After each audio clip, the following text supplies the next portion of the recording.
Shavua Tov, les Koulam, et Tov. nous sommes évidemment en plein centre de la sortie d'Égypte dans la deuxième paracha du livre de Shemot, la deuxième paracha dans laquelle on assistera aux 7 des 10 plaies, mais je voudrais au départ une remarque générale pour tout ce que l'étude de la Torah exige de nous, mais surtout dans ces parachiotes qui sont finalement le récit de la sortie d'Égypte que la Torah nous a demandé de commémorer chaque jour, mais essentiellement le soir de Pessah. Le soir de Pessah, c'est le soir où on ne se rappelle pas seulement de la sortie, mais prenez le terme que vous voulez, Ken, commémorer, raconter, mais qu'est-ce que finalement la Torah veut de nous? Parce que le fait de me dire, de me rappeler, de raconter, il y a un danger presque de croire que la Torah veut que je me réfère, ou plutôt que je rappelle un passé que je n'ai pas vécu. Comment peut-on demander à quelqu'un de se rappeler de la sortie d'Égypte qui dit à 3000 et plus d'années? Est-ce que la Torah me demande quelque chose de, pas d'impossible, mais d'imaginaire? Quel est le but du récit de la sortie d'Égypte? Il est évident et impératif de répéter la phrase que Manitou disait au nom de son maître, Jacob Gourdin: le lecteur, c'est l'acteur.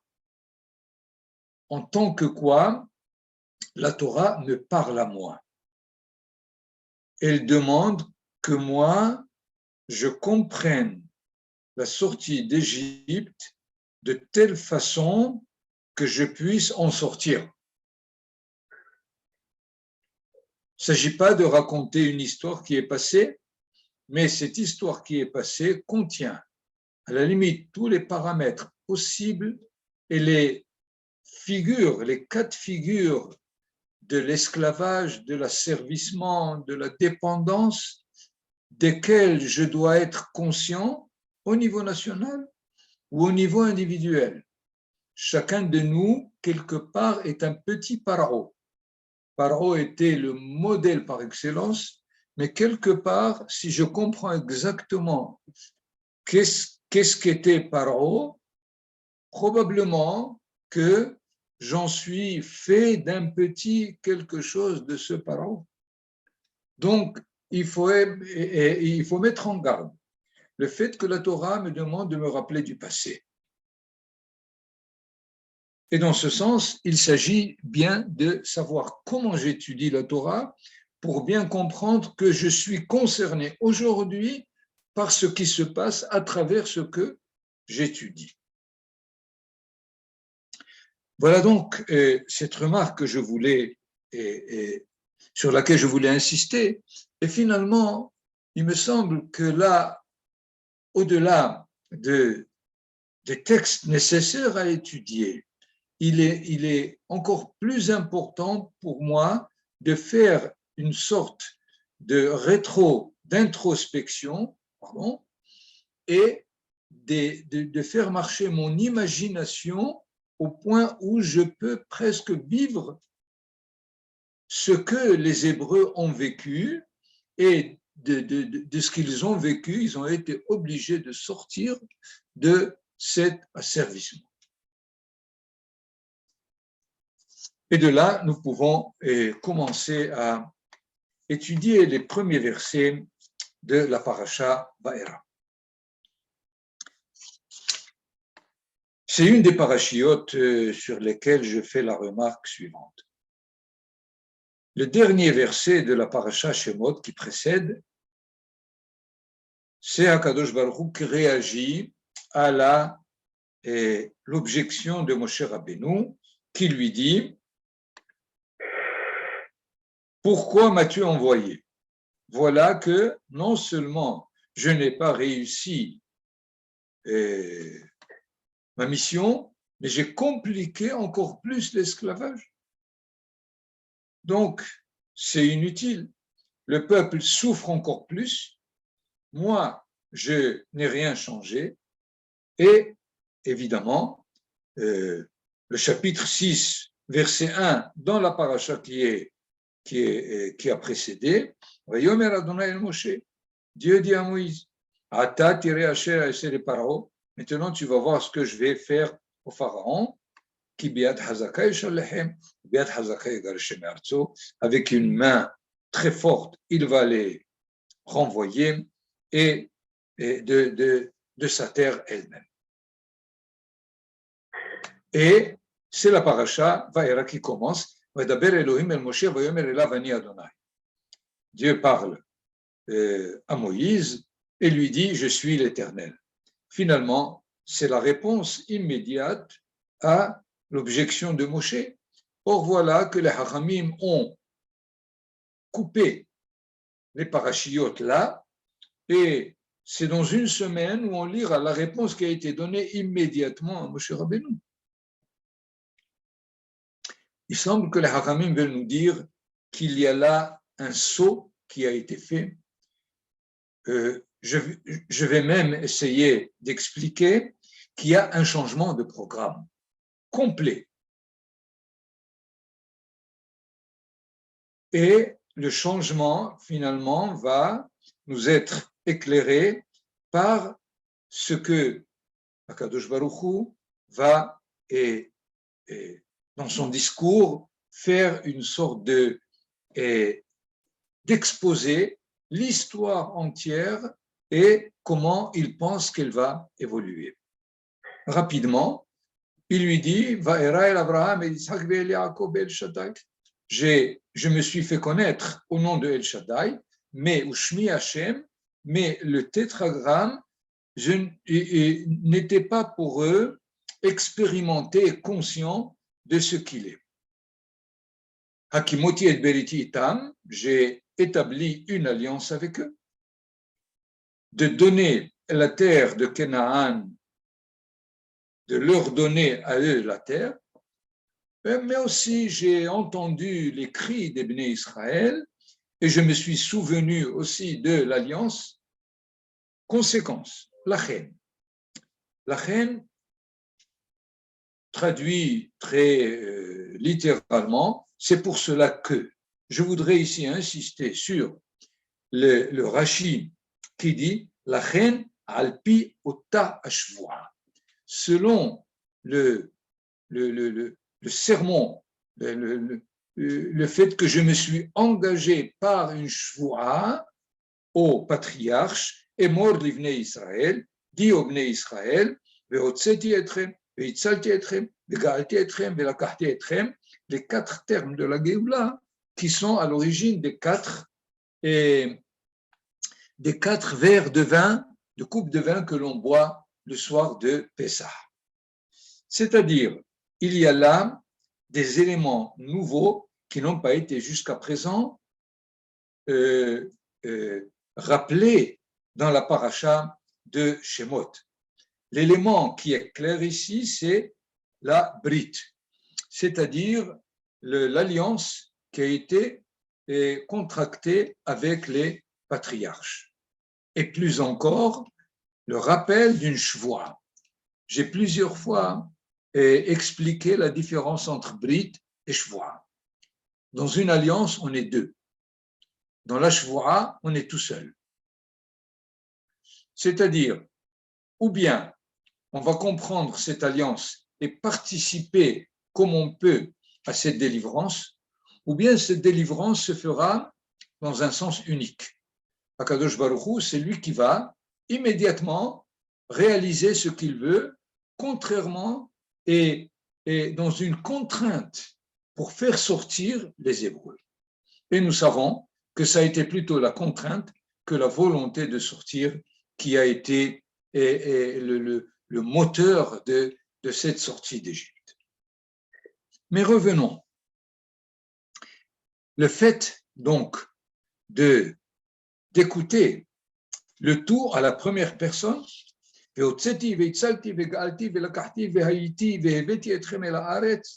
c'est-à-dire je vais faire toutes les étapes. C'est pour cela que j'ai dit changement de programme. Pourquoi? Parce que dans la paracha de Shemot, Akadosh Baruch Hu espérait que Moshe, avec Israël, fasse l'effort de sortir eux-mêmes, sans qu'il soit ici celui qui va réaliser à la limite toute la sortie et dans l'imposition de cette sortie aux Hébreux qui doivent sortir. Et alors, ça va se faire par étapes, c'est-à-dire si la sortie volontaire aurait pu se faire d'un coup, mais cette sortie se fera par étapes. Et les étapes sont finalement en parallèle à la Gzerat Ben Abetarim, à ce qui a été annoncé à Abraham Avinu. C'est quoi? Ger Yezaracha, étrangers, Va'avadoum, ils seront des employés chez les Égyptiens, Ve'inu Otam, et les Égyptiens vont les opprimer. Et dans ce sens, il faut lire les trois premières étapes dans le sens contraire. Je vais vous sortir de sous le poids, la charge des Égyptiens, c'est en face de Ve'inu Otam. Je vais vous sauver de leur emploi, c'est en face de Va'avadoum. Je vais vous délivrer, c'est-à-dire et sortir Israël même de l'étape de Ger Yezaracha be'eretz Tolaim.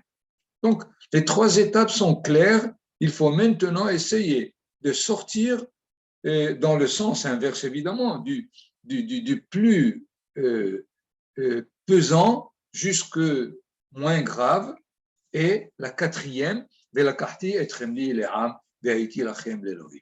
je vais vous prendre comme peuple pour moi, et je serai pour vous votre Dieu. Vous saurez que je suis l'Éternel, votre Dieu. Et là, une petite remarque. Le don de la Torah n'est pas inscrit du tout. L'étape, puisque je vais vous ramener à la terre, pour lesquels j'ai levé ma main pour les donner à Abraham, je vais vous la donner à vous comme héritage définitif. Donc, tout le programme est là et il n'y a pas dans ce programme, comme nous le savons par la suite, le don de la Torah qui est cité, puisque, je répète, trois premières étapes, c'est pour sortir du Gzerat Ben Abetarim. La quatrième, c'est pour devenir un peuple qui, à la cinquième étape, va rentrer en terre d'Israël. Et il faut bien répéter cette remarque parce que c'est sûr qu'on est sorti pour recevoir la Torah, mais à la limite, la Torah pouvait être reçue en terre d'Israël. Il n'était pas nécessaire de la recevoir au désert, mais étant donné que les événements ont progressé avec le peuple qui est sorti et qui a un peu traîné, donc il était nécessaire de leur donner immédiatement la Torah, parce que c'est avec cette Torah qu'ils allaient vivre leur vie en terre d'Israël. Nous voyons donc combien est-ce que, quelle que soit les prévisions de Akadosh Baruch Hu, lui-même change de programme. Il tient compte de l'état d'Israël là où il est. Il a espéré que Israël sente que cette situation ne peut pas durer. On ne peut pas rester asservi, esclave et étranger, et que la sensation normale, c'est de sortir. Dans ce sens, je le répète ici, pour notre génération, la sensation normale, c'est de venir en Israël. Et voilà qu'Israël a décidé de rester 2000 ans. Je ne sais pas pourquoi. Mais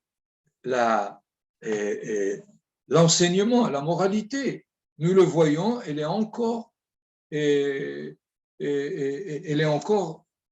valable pour nous, pour une partie du peuple d'Israël, puisque Baruch Hashem, la partie qui est venue ici, a compris qu'il n'y avait rien de plus normal que de revenir chez soi.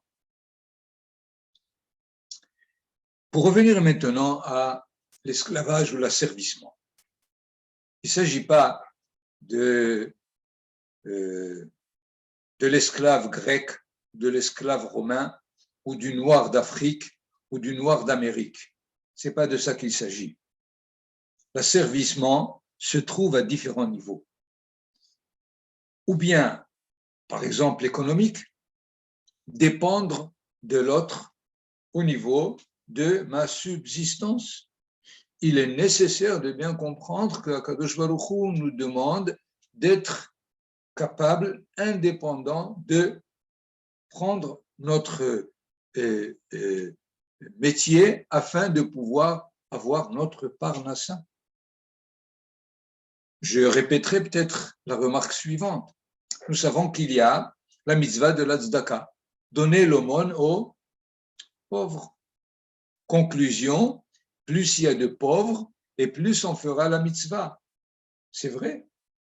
C'est comme ça qu'il faut comprendre. Certainement pas. Il faut bien comprendre que la Torah demande qu'il y ait de moins en moins de pauvres. Et fais ce qu'il y ait becha evion.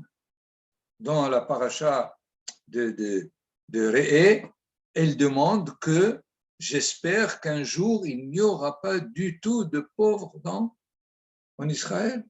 Évidemment, elle demande de nous d'être indépendants dans ce qui est notre subsistance quotidienne. Il y a aussi l'asservissement intellectuel, l'asservissement psychique.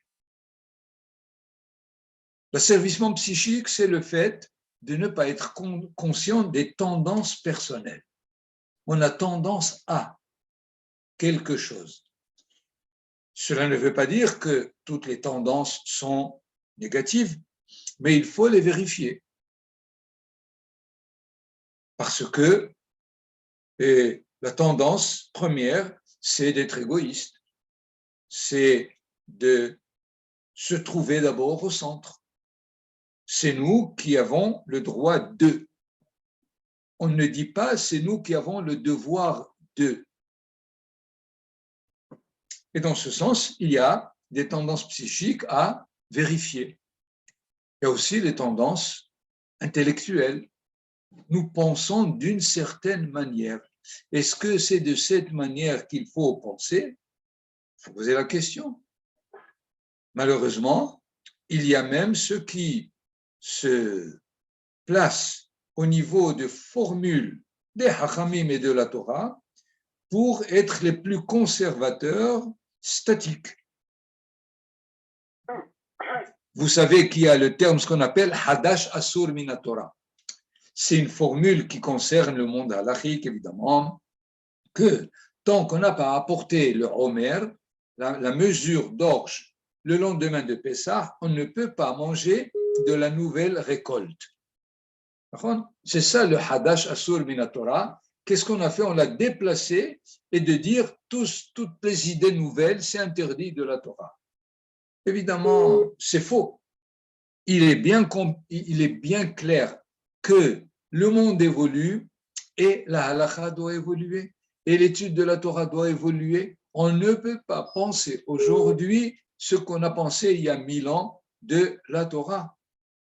Les commentateurs ont plus commenté la Torah pour leur époque, beaucoup plus que pour les générations à venir. Et dans ce cas, il y a des fois ce statisme, cet immobilisme des fois dans le monde de la Torah qui ne comprend pas qu'il s'agit de sortir de cette servitude elle-même. Et probablement, le fait d'être asservi à certaines façons de penser et de comprendre est beaucoup plus grave que tout autre asservissement. Parce que le monde évolue, et si on reste là où on reste, on va complètement se mettre en voie de garage et on ne sera plus le peuple qui doit être lumière pour les autres. Pour être lumière pour les autres, il faut bien savoir qu'est-ce que les autres pensent, comment le monde évolue pour pouvoir évoluer avec lui.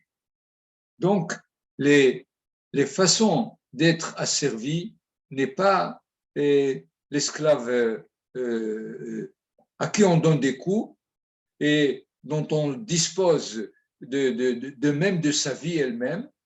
Être esclave, ça veut dire ne pas être conscient des limites individuelles comme nationales d'ailleurs. Et ces limites, il faut les détailler. Et à la limite, les 70 ans et les 120 ans de vie nous sont donnés pour essayer de sortir petit à petit des différents asservissements, dépendances qui sont le propre de l'individu et de par sa nature elle-même. Et d'ailleurs, je voudrais répéter une remarque que nous avons étudiée l'an dernier, et le fait qu'on attribue au pharaon le fait d'alourdir son cœur, comme le dit la Torah, ichbadi et libo, akshe et libo, pas alourdir mais endurcir son cœur. Finalement, comment pourrais-je faire une différence entre celui qui est convaincu, qui est persévérant, qui est déterminé dans son travail, de celui qui est têtu? Quel est le critère minimum de savoir en quoi je suis quelqu'un de persévérant, qui est une qualité, ou en quelqu'un qui est têtu comme défaut? Il faut bien comprendre le pharaon. Le pharaon, il a une responsabilité de la puissance mondiale de son époque et il est nécessaire qu'il maintienne la force de travail de 600 000 qu'on veut libérer. On veut lui prendre 600 000 personnes. D'ailleurs, quand Moshe Rabbeinu a dit « Donne-nous la possibilité d'aller servir notre Dieu », il leur dit « Servez-le ici. Vous avez toute la liberté de faire ce que vous voulez. » Et voilà que Moshe Rabbeinu refuse. Est-ce que la réponse du pharaon est justifiée ou non? C'est des fois un peu trop facile de classer certaines personnes comme des réchaïm sans essayer de comprendre où est leur méchanceté, entre guillemets, où est le récha lui-même. Pourquoi on ne pensera pas que le pharaon, c'est quelqu'un qui persévère dans sa responsabilité et de le comprendre comme quelqu'un qui est têtu?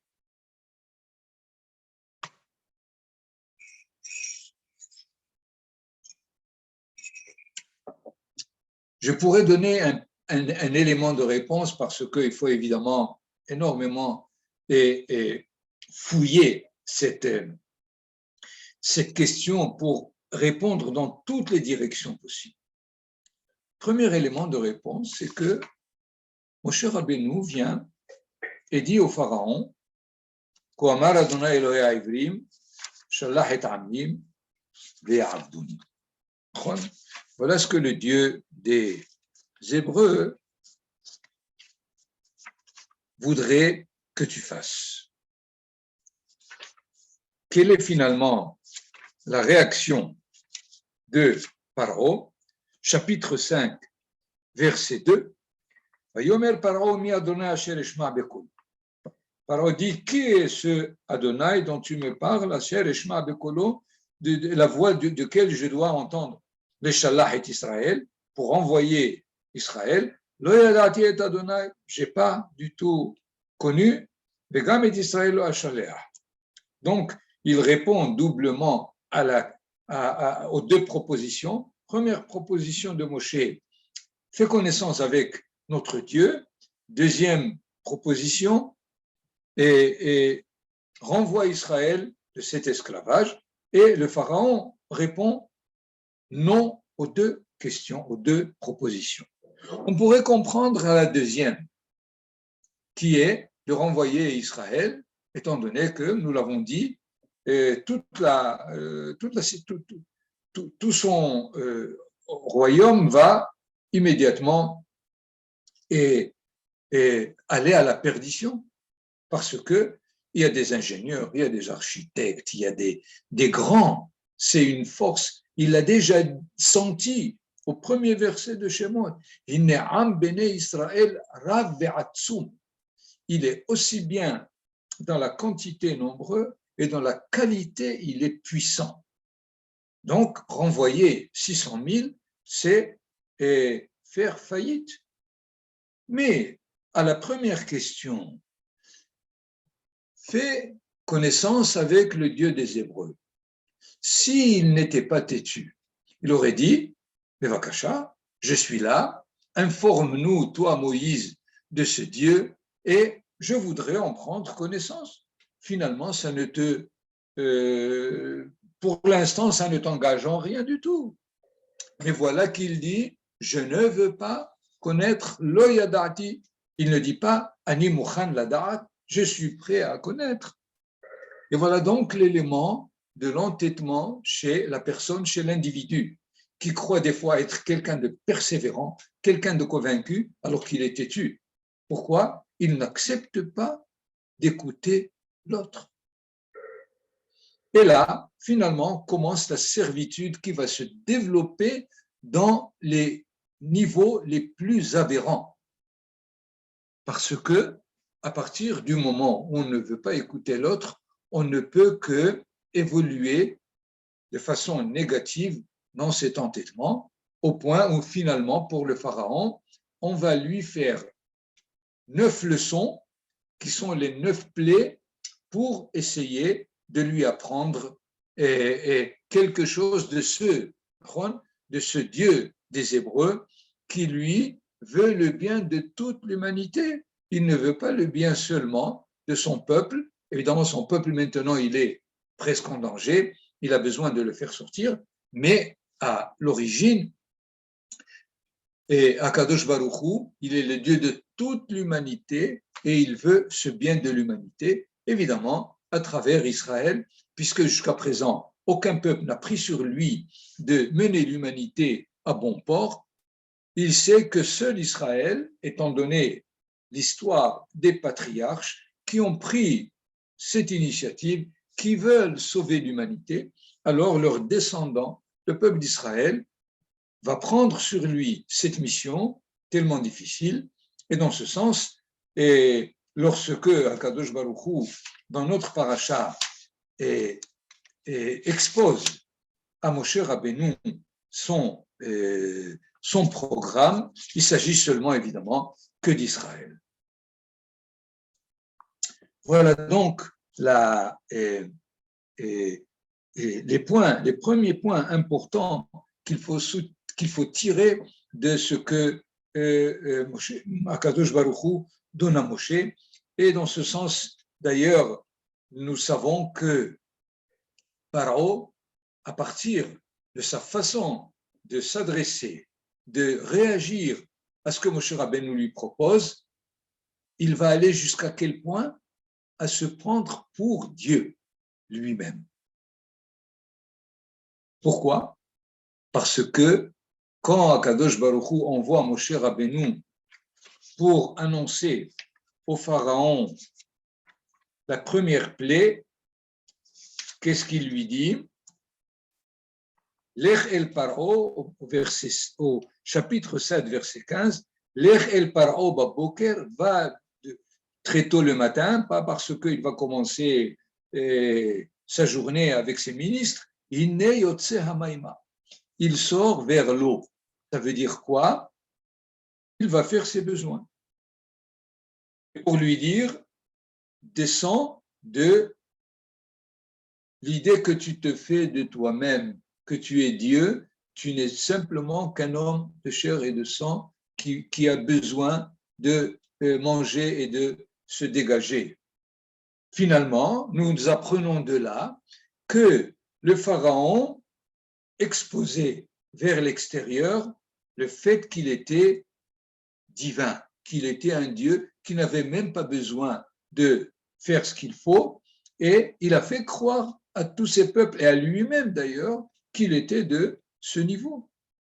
Donc, du fait de ne pas vouloir écouter l'autre, on peut arriver aux extrémités de tout ce qu'on peut imaginer comme négatif. Voilà, si je peux dire, un premier élément à tirer de la paracha qui concerne finalement chacun de nous, pour bien comprendre aussi que les 10 plaies sont graduelles, et ce n'est pas simplement pour lui donner un coup après l'autre, mais d'essayer de toucher plusieurs points qui sont problématiques, qui bloquent, qui empêchent le pharaon de vouloir avancer. Parce que le fait de donner au début la plaie du sang dans le Nil, étant donné que c'était la base même de la croyance égyptienne que le Nil, c'est leur Dieu. Et alors, on va vous prouver que le Nil peut devenir, d'Avka, la source de tout malheur. Vous n'aurez même pas la possibilité, pas seulement de vous servir pour arroser les champs, mais même de boire, qui devient du sang.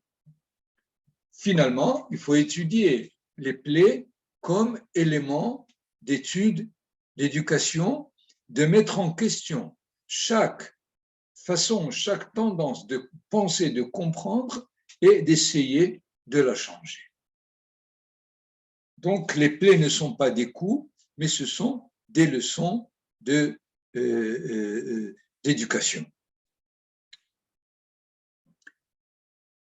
Et si vous avez, pour l'instant, d'ailleurs, Nathan, si quelqu'un pose des questions, est-ce que tu veux t'arrêter ou écouter sa question et la réponse avant de continuer encore un élément dans la paracha, dans la plaie des grenouilles, très intéressant au niveau du Midrash.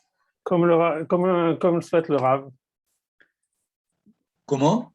Comme vous voulez, il n'y a pas de problème. Je pensais, faites une pause, comme ça on donne la possibilité aux questions des fois qui ne sont pas dans l'esprit elle-même du cours. Et sinon, tu recontinueras ce qu'on dira jusqu'à la fin du cours. Bevakasha. Première remarque à propos de toutes les plaies, et j'ai lu une fois un livre qui expliquait les plaies de façon la plus naturelle possible. C'est-à-dire, le sang, c'est que là où le Nil prend sa source, nous savons qu'il y a des crocodiles.